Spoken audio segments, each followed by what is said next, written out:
Welcome to Luca and Miguel. Enjoy the video. Today, we're tackling a common task, removing the front bumper from your Nissan Sentra.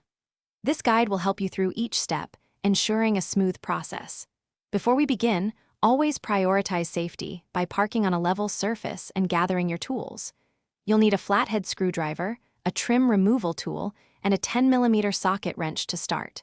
We'll begin by carefully removing the numerous clips and screws located across the top of the bumper, near the grille. Now, let's move to the lower sections of the bumper.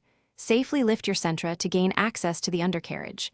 You will find about 4 to 6 10mm bolts and several plastic clips securing the bumper from below.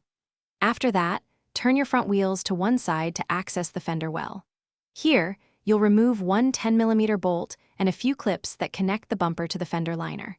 Repeat this process on the opposite side. With the undercarriage and initial fender well fasteners addressed, we now focus on the sides.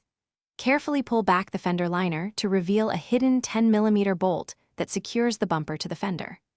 Once this bolt is out, gently pull the bumper cover away from the fender, releasing the plastic clips that hold it in place.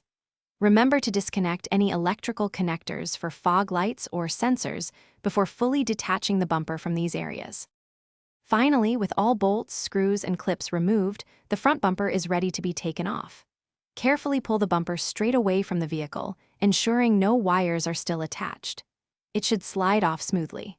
When reinstalling, align all the tabs and clips precisely before securing any fasteners. Start by reattaching the side connections, then the undercarriage, and finally the top clips and screws, ensuring a secure and proper fit. Thanks for watching and please subscribe. It's the best investment you'll ever make.